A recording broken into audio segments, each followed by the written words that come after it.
Hey guys! Welcome back to my YouTube channel. For today's video, magluluto tayo ng chicken tinola.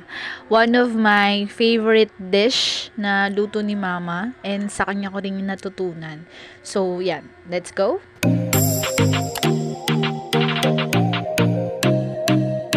For the ingredients, what we need is syempre yung ating chicken, yung onions, garlic, ginger, nor salt, dahon ng sili, sayote, and patis. Ayan. So, for today's video, magluluto tayo ng tinola. Unahin natin yung mantika. Guys, mantika ang inuuna ha. So, yan. Pwedeng sibuyas. Yeah, I prefer na onions yung unahin. So, yan. Kasi madaling masunog ang garlic. So, yan. Make sure lang na mag-translucent yung onion bago mo ilagay si garlic. Okay? So, yan. Hintayin mo na lumabas yung aroma ng onion yan. Yun talaga yung sikreto sa pagigisa. So, next na nating ilagay is si ginger. Ayan.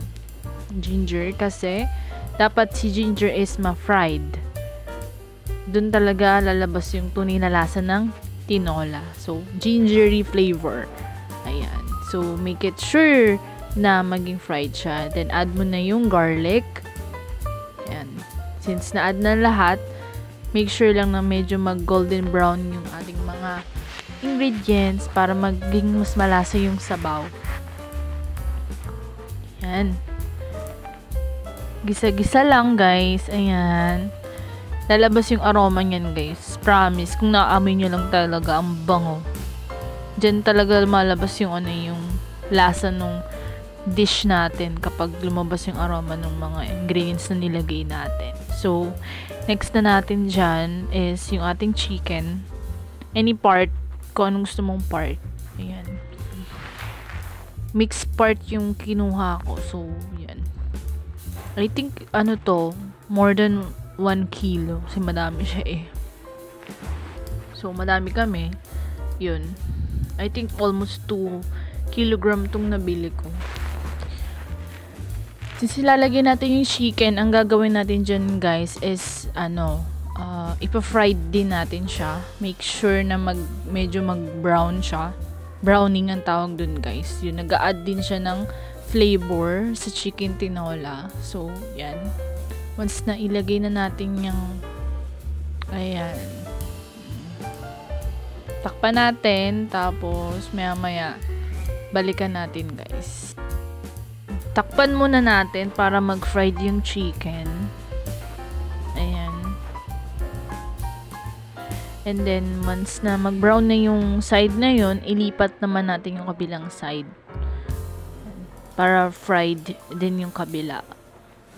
Nag-a-add yan ng flavor, guys. Masarap siya kapag fried mo yung chicken. Unlike sa iba na diretso ng tubig. Masarap talaga is gignigisa mo yung tinola. Ayan.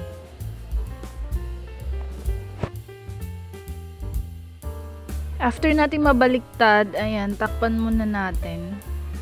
Ayan.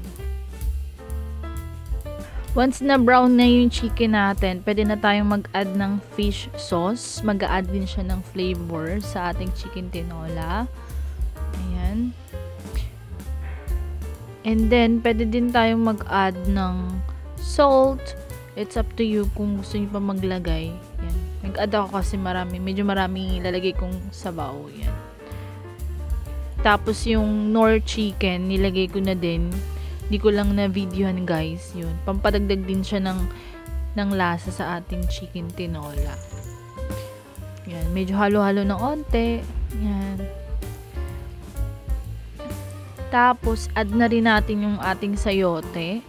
Para pag kumulo, yan, malambot na rin yung sayote natin, guys. Yan, medyo mix din natin para maging pantay yung pagluto. And then, yan, after nan, para kumulo siya at lumambot, i-add na rin natin yung hugas bigas. Ayan. Usually, ginagamit to, guys, pagka native chicken. Yeah. But I prefer na gamitin siya ngayon since yung nagsaing din ako. Katapos ko nung magsaing. Yan. Ginawa ko siyang sabaw dito. Para mas malasa. Yan. Hintayin lang natin na kumulo, guys. Yan. Mga ano yan. Mga 30 to 1 hour. After nun, check natin kung okay na. Kung malambot na ba yung sayote. Check natin, guys, kung malambot na yung sayote. Ayan. Since medyo matigas pa siya, pakulan pa natin ng another 30 minutes.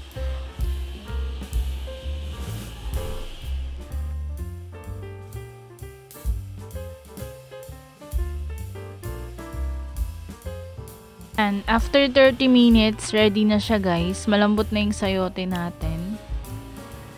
Since okay na yung sayote, pwede na nating i-add yung ating dahon ng sili. Ayan. Medyo marami-rami nilagay ko, guys, kasi yan, sarap niyan. After natin ilagay lang, yan, medyo haluin lang natin para medyo maluto yung dahon ng sili. Tapos takpan natin. Tapos after mga 2 to 3 minutes, ready na yan. Ready na ang ating chicken tinola.